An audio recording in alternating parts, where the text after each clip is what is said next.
Olá, boa noite, bem-vindos e bem-vindas a mais um Ponto de Vista. Hoje nós recebemos aqui no estúdio a secretária de Saúde do Estado, doutora Zilda Cavalcante.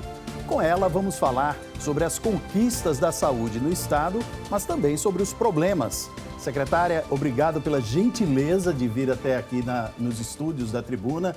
E eu queria começar já lhe perguntando sobre o Cuida PE, um programa que tem como objetivo diminuir as filas de cirurgias eletivas, consultas e exames no Estado. Qual a avaliação que a senhora faz do programa nesses 2 primeiros anos do governo? Bom, boa noite, Fernando, boa noite a todos os telespectadores que nos assistem nesse momento. Eu diria que o Cuida PE é um programa que vem trabalhar uma questão histórica, que são as filas de espera. As filas de espera que, inclusive, foram, vamos dizer assim, intensificadas pelo período da pandemia, mas que são tanto na área de cirurgias eletivas, quanto na área de consultas especializadas e de exames. Então, o que a gente tem hoje de números é que já foram, somente no ano de 2024, 86 mil cirurgias realizadas pelo programa do Cuida PE, uma redução de quase 50%, um aumento de quase 50% no número de cirurgias em relação ao número de cirurgias do ano de 2022 inteiro. E a gente vem trabalhando, inclusive, já identificando redução de algumas filas. Então, por exemplo, na Geres de Salgueiro, a gente já conseguiu zerar as cirurgias eletivas. E a gente vem trabalhando nesse sentido. As consultas já foram mais de 460 mil consultas realizadas anualmente, esse ano, no ano de 2024. E também alguns exames, como exemplo de tomografia computadorizada, de ressonância.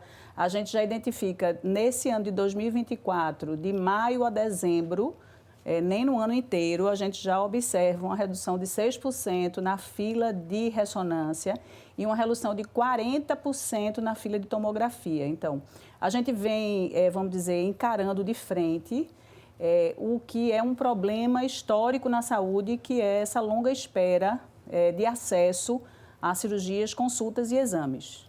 Secretário, eu queria falar de outro ponto que é muito positivo por parte desse governo, que é a compra de novas ambulâncias, né? Foram 33 novas ambulâncias, né? E essas ambulâncias eram uma carência que existia praticamente em todos os hospitais? Sim, a gente renovou agora a frota com 33 ambulâncias, já foram também 24 vans, ainda dentro da lógica do Cuida PE, que a gente falou agora há pouco, né? Então, a governadora fala sempre que ela foi prefeita e que conhece de perto as dificuldades dos municípios. Então, as vans do Cuida PE, que são 24 vans distribuídas ao longo de todo o estado, elas facilitam a que os pacientes possam chegar, seja às unidades dos hospitais regionais para a realização de cirurgias ou de consultas especializadas nas UPAs, ou de procedimentos e exames até vindo para Recife. Então, foi um investimento em transportes de 33 ambulâncias, de 24 vans de transporte dos pacientes, que já transportaram mais de 18 mil pacientes, as vans do Cuida PE. E também foi renovada a frota, que era também uma necessidade histórica, da Central de Transplantes, para que a gente possa agilizar o transporte de órgãos e de equipes para viabilizar os transplantes no estado. Secretária, nós temos o Hospital da Restauração, né, que é sempre apontado como a maior emergência do Norte e Nordeste, né? Só que esse título de maior emergência, ele é cheio de problemas também. Então, a emergência está sempre lotada, pacientes muitas vezes pelos corredores, acompanhantes dos pacientes dormindo ali na entrada do hospital praticamente. E ainda na campanha, a governadora Raquel Lira disse que ia revolucionar o HR. O que está sendo feito para que isso aconteça? Porque, infelizmente, os problemas persistem por lá. A gente herda um passivo na saúde, que é um problema histórico na saúde pública, de uma forma geral, das superlotações das grandes emergências públicas e da estrutura física dos hospitais muito antigos. O Hospital da Restauração fez 55 anos, há 55 anos, que não se trocam, por exemplo, a hidráulica, os canos, que ainda são aqueles canos de ferro de 55 anos atrás. Então, é necessário que se faça grandes reformas para que a gente possa realmente mudar essa história da saúde com ações que sejam estruturadoras.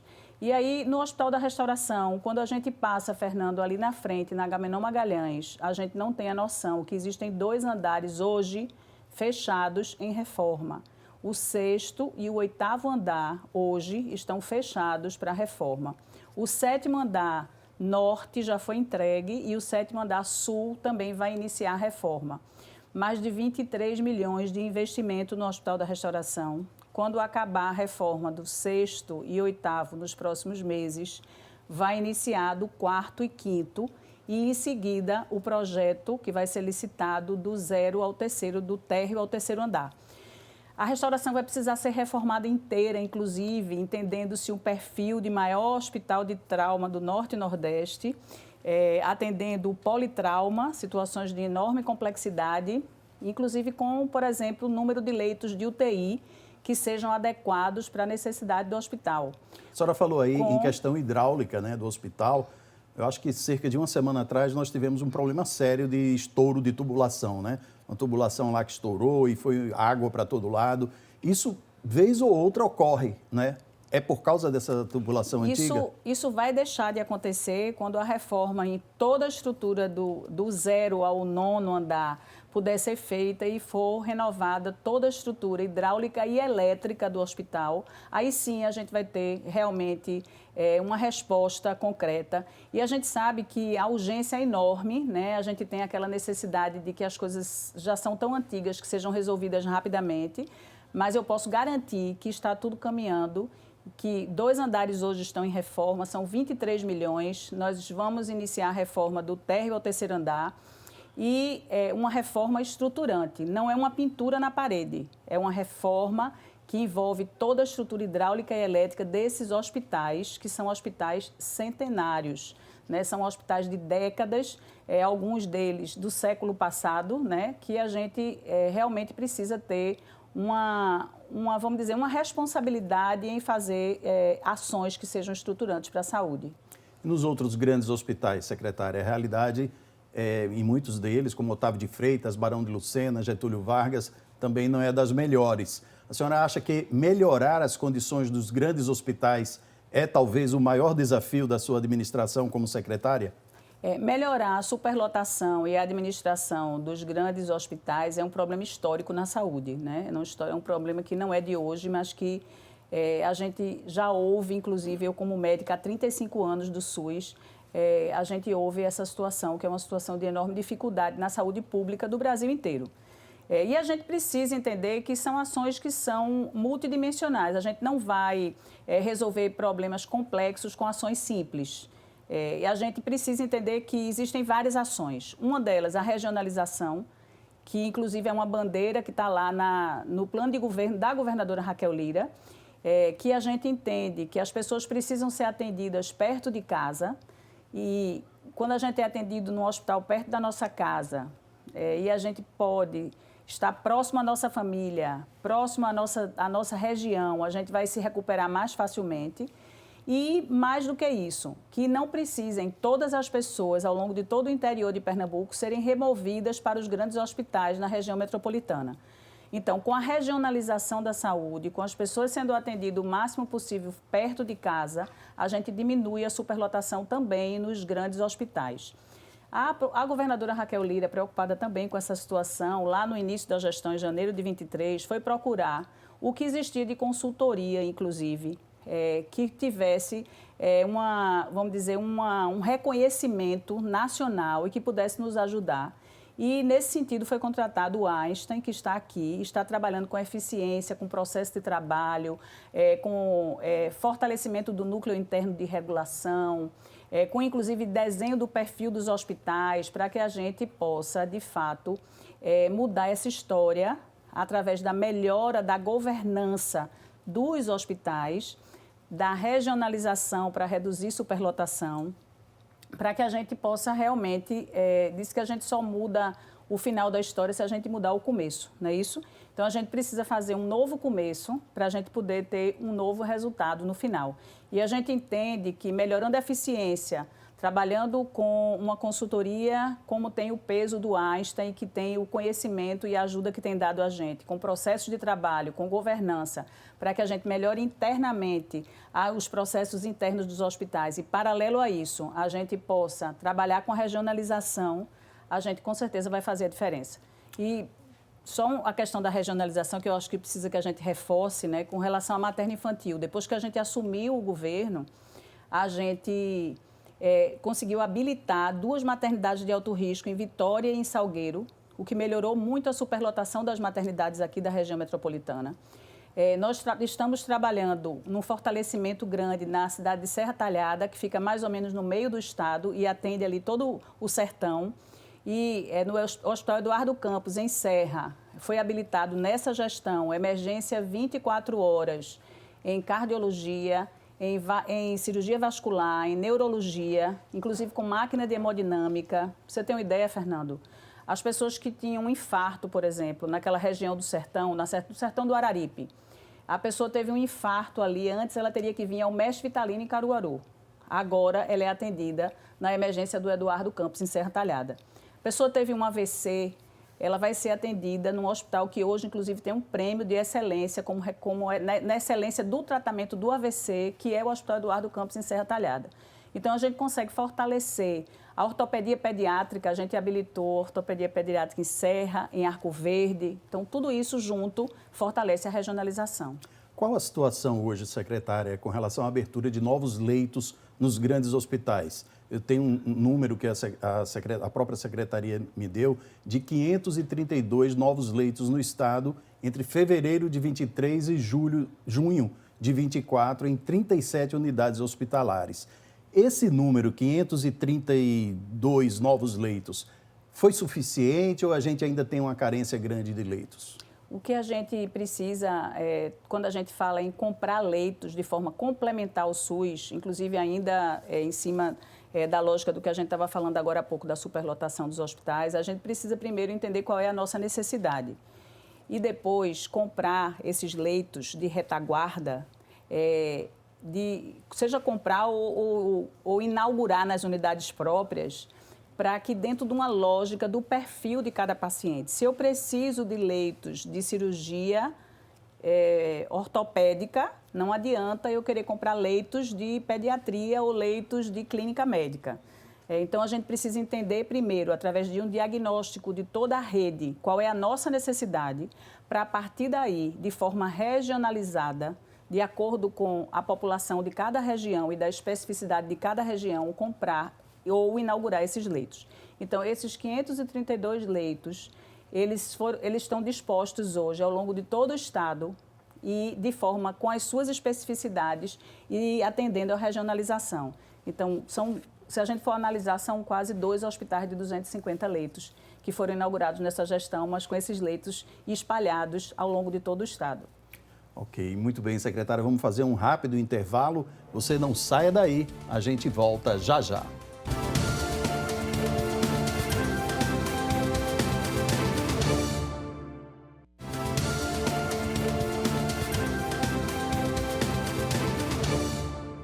O Ponto de Vista está de volta. Hoje estamos recebendo aqui a secretária de Saúde do Estado, Zilda Cavalcante. Secretária, em setembro de 2023, quando a governadora Raquel Lira esteve lá no hospital, visitando as obras do Hospital da Mulher do Agreste, em Caruaru, ela disse que o hospital ficaria pronto até o fim do ano. Isso não aconteceu. Hoje nós já estamos em 2025 e o hospital ainda não foi entregue. O que foi que aconteceu? Por que essa obra está atrasada? E qual a previsão agora de entrega? A obra está pronta. O hospital está, inclusive, lindo. É um equipamento de uma potência gigante que vai ajudar muito a população da região, eu tenho certeza disso. Mas houve um atraso na licitação. Um atraso não, eu diria que é um processo que é próprio do processo licitatório da OS, da Organização Social, que vai gerir o hospital. Então, esse foi o atraso. Mas acredito que está muito próximo, inclusive já foram divulgados alguns processos dessa licitação recentemente no Diário Oficial, e a gente sabe que está muito próximo já. Está muito próximo, ainda no primeiro semestre ou não? Provavelmente ainda no primeiro semestre, sim. E quando a gente inaugurar, é um hospital de 190 leitos, que tem uma capacidade de mais de 600 partos por mês, que traz, duplica a capacidade que hoje existe instalada no hospital, na maternidade de lá, de salas de bloco cirúrgico. Vem como uma UTI neonatal, que hoje não existe em Caruaru, uma UTI materna, uma unidade ambulatorial com várias áreas na área da atenção especializada, então, desde áreas médicas, mastologia, toda a área de saúde da mulher, oncológica, até a parte multidimensional, multidisciplinar, que é nutrição, a fisioterapia, inúmeras outras áreas e, além disso, um centro de imagem com ressonância, tomografia, vem com esteroscopia, endoscopia, colonoscopia. Então, é de uma potência gigante o hospital e eu acho que ele vai ser muito importante para a região. Muito bem, eu queria falar agora sobre o PNI, né, o Programa Nacional de Imunização, que a gente sabe que de vez em quando tem problemas de abastecimento de vacinas. O programa é gerido lá em Brasília, né, o PNI. Eu queria saber como é que está a questão de imunização aqui no estado, em termos de vacinação. Temos falta de alguma vacina hoje, por exemplo?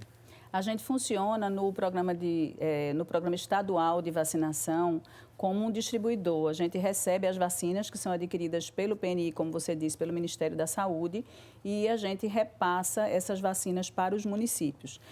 Pontualmente, existiu sim, durante o ano de 2024, alguns pontos de desabastecimento de algumas vacinas. Quando isso ocorre, a gente costuma fazer uma analogia e uma substituição por uma outra vacina, quando é possível, que possa substituir aquela vacina que está em falta. Mas como é a relação do governo do estado com o Ministério da Saúde? Quando vocês falam que precisam de determinada vacina, que está em falta, que há uma demanda maior, essas vacinas chegam logo, demoram muito a chegar? Como é que tem acontecido? O contato com o Ministério da Saúde sempre foi um contato muito bom e nós temos tido muito apoio do Ministério. Existem algumas dificuldades que o Ministério passa que às vezes são relacionadas ao mercado e realmente existem algumas limitações, né? Então, a gente tem sempre esse contato, sim. A gente sempre avisa as vacinas que vieram em número insuficiente e aquelas que por algum motivo não vieram ou vieram insuficiente para a demanda do Estado. E esse contato é sempre muito próximo com o Ministério, como tem que ser, né? Diante das dificuldades que também o Ministério enfrenta e que a gente vem dividindo isso e tentando equacionar os problemas, né, com os desafios que se estabelecem. Então, como eu falei, a substituição de vacinas, a gente faz isso, quando a gente distribui, a gente orienta os municípios que muitas vezes não tem como disponibilizar aquela determinada vacina em todas as unidades, em todos os pontos de vacinação, e aí priorizam alguns, e a gente tem algumas estratégias para que não tenha um impacto na população. Como é que está o fornecimento de vacinas contra a Covid hoje no estado? A gente sabe que tem muita gente que não completou o esquema de vacinação da Covid, está faltando uma ou outra dose. Quem precisa se vacinar está encontrando essas doses? As doses sim, está se encontrando as doses. A questão é que parece que com a diminuição do medo da Covid... Houve um relaxamento. Existiu uma redução da motivação das pessoas para se vacinar.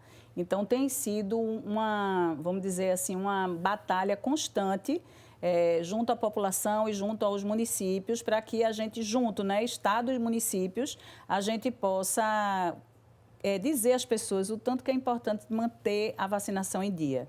Né? Hoje, inclusive com um calendário específico já construído pelo Ministério para a Covid a partir de agora, os idosos precisam se vacinar anualmente e aí a gente chama atenção para aqueles que estão hoje nos ouvindo, para as populações de risco, né? As crianças muito pequenas, os idosos, as pessoas com comorbidades, as pessoas que têm problema respiratório, as pessoas que têm problema cardíaco, os transplantados, então assim, imunossuprimidos de uma forma geral.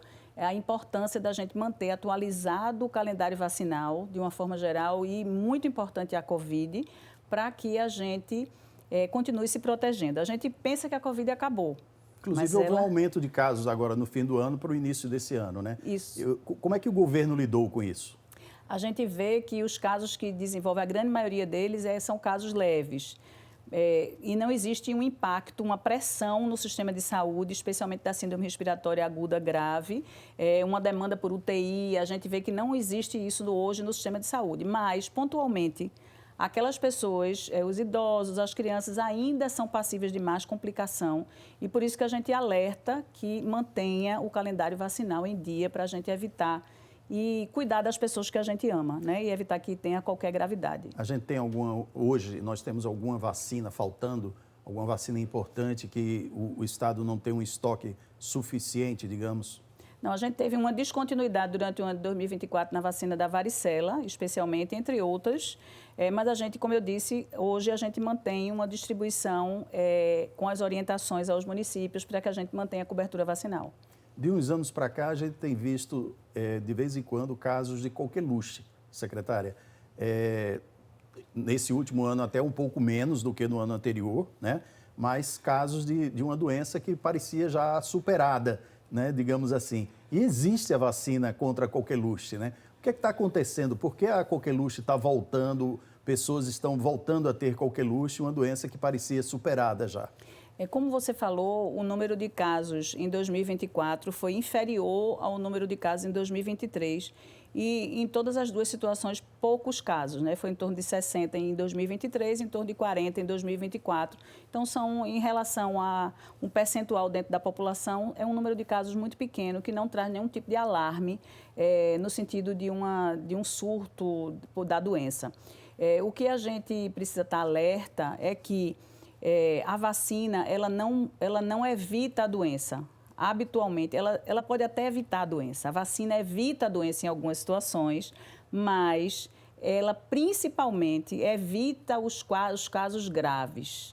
Então, quando a gente está adequadamente vacinado, muitas vezes a gente ouve, eu sou geriatra, trato de idosos, e muitas vezes eu ouço meus pacientes ou seus familiares dizerem assim, eu tomei a vacina da gripe e tive gripe. Isso pode acontecer, mas habitualmente quem está vacinado tem um quadro de gripe muito mais leve. É o caso da Covid. Quem está vacinado de Covid pode ter Covid, mas terá um quadro mais leve do que se não estivesse vacinado. Então, é a mesma lógica para a coqueluche. É importante que a gente mantenha os nossos filhos vacinados para a coqueluche, porque se eles estiverem em contato com a doença, eles podem não ter a doença ou, se tiver, vão ter quadros mais leves. Mas é importante também, por se tratar de uma doença respiratória, toda aquelas ações que a gente aprendeu com a Covid, né? De higiene respiratória, então, de proteção respiratória. Se a criança está tossindo, não leva para a escola. Né? Lavar as mãos, usar máscara em lugares públicos, especialmente aquelas crianças muito pequenas, as pessoas com comorbidades, para que a gente, de fato, possa garantir a proteção da via respiratória e evitar as doenças que são de transmissão respiratória.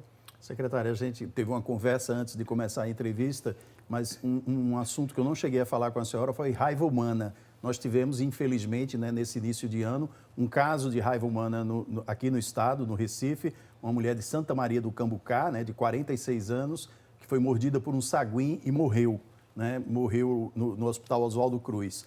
O que foi que faltou?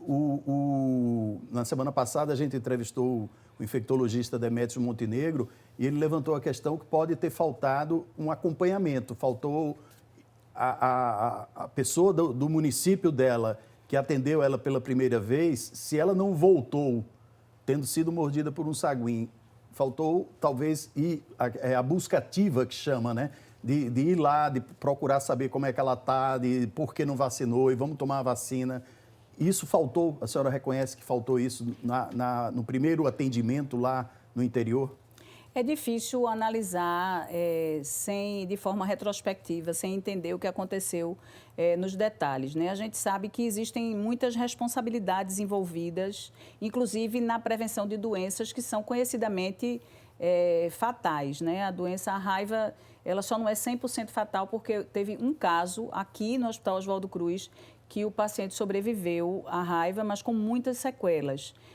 Então, assim, a gente sabe que existem várias responsabilidades. Existe a responsabilidade do Estado institucional, né, que é a responsabilidade do município, que é a responsabilidade do Estado, que é a responsabilidade da União enquanto serviço de saúde, e existem as responsabilidades individuais. Não é porque muitas vezes o médico ou o profissional de saúde do município que atendeu orienta a pessoa e diz à pessoa o que é que precisa ser feito. Muitas vezes tenta localizar e não consegue por algum motivo. E, às vezes, a própria pessoa, a gente tende, muitas vezes, a acreditar que não vai acontecer nada, a acreditar que é besteira, porque, às vezes, já teve acidente com outros animais e não aconteceu nada, mas aí dá, vamos dizer, o risco daquele animal, especialmente, estar contaminado e ter um desfecho fatal, como foi o que aconteceu. Então, eu diria que é muito difícil analisar, Fernando, e dizer se a responsabilidade foi do município, se a responsabilidade foi da própria pessoa. Fica difícil, porque eu acho que existem muitas responsabilidades que estão envolvidas. Mas, com certeza, tudo isso se completa, né? E que sirva de lição para que todos os profissionais de saúde, nós profissionais de saúde, possamos estar mais alerta sempre e que, para a população, de uma forma geral, que acredite que saguim transmite raiva humana. Que aquele cachorro que mordeu a gente pode transmitir raiva humana. E que a gente tenha isso muito claro, que a gente precisa se proteger, porque o maior responsável pela nossa saúde somos nós mesmos. E a gente precisa ter esse conhecimento através da divulgação que a gente está fazendo aqui, do meio de comunicação, da escola, para que as pessoas conheçam e possam se proteger, porque essa é a nossa maior fortaleza, com certeza. Secretário, o que é que a senhora espera implantar na saúde do Estado e não conseguiu ainda? O que a senhora gostaria de ver implantado? Bom, a gente segue com muitos desafios que estão caminhando na implantação e que a gente tem certeza que vão fazer grande diferença. A gente vem fortalecendo uma rede de prevenção das doenças crônicas não transmissíveis, trabalhando fortalecendo junto aos municípios a atenção primária, com um programa que é lindo, que é o Planifica, onde a gente vem trabalhando hoje, principalmente na terceira macro de saúde, que é sediada em Serra. A gente vem construindo uma rede de tratamento de excelência do AVC, onde a gente vai fazer uma diferença grande, não somente nos casos fatais de AVC, mas na reabilitação dessas pessoas. Quanto mais rápido o atendimento, no caso do AVC, melhor, né? Isso. A gente tem uma janela de 4 horas. Quanto mais rápido a gente conseguir atender, mais a gente consegue garantir que a pessoa não só vai continuar viva, mas não vai ter nenhuma sequela relacionada ao AVC. Então, a gente vem trabalhando, fortalecendo, como a gente já disse, trabalhando aqui as questões históricas da saúde, né? A superlotação, a governança dos hospitais, trabalhando toda uma rede de retaguarda complementar no SUS, trabalhando dentro do Cuida-PE, vendo cada vez mais cirurgias, cada vez mais a gente reduzir essas filas de exames, de consultas especializadas, fortalecendo os hospitais regionais, fortalecendo as UPAs 24 horas, os 6 grandes. Vai começar agora, está para ser assinado o contrato com da manutenção dos 6 grandes hospitais. Então, é um contrato de cerca de 80 milhões, onde a gente vai ver esses hospitais pintados, esses hospitais, vamos dizer, cuidados, a parte toda da parte externa, a parte interna do hospital, para que a gente possa fazer uma manutenção adequada, porque não existe contrato de manutenção, não existia contrato de manutenção. Então, são muitas as expectativas. E a gente sabe aí as 5 maternidades que a governadora vai entregar e que vão fazer uma diferença gigante na atenção materno-infantil, que é uma dificuldade enorme ao longo dos anos, as mulheres peregrinando para conseguir ter seu filho, né? Então, a gente vai entregar, como já foi dito, a maternidade de Caruaru, uma em Serra, uma em Garanhuns, uma em Igaraçu e uma em Oricuri. Além disso, o Hospital Mestre Dominguinhos em Garanhuns, o novo Hospital Getúlio Vargas. São muitas as entregas e a gente sabe que, inclusive, colocando aqui uma fala da governadora, que nada vence a força do trabalho, que tem começo, tem meio e não tem fim, e que ninguém faz nada sozinho, e a gente segue trabalhando muito. Muito bem, secretária, obrigado pela entrevista, foi muito bom conversar aqui com a senhora. E para você que está em casa, obrigado também pela companhia e por sua audiência. A gente volta na semana que vem.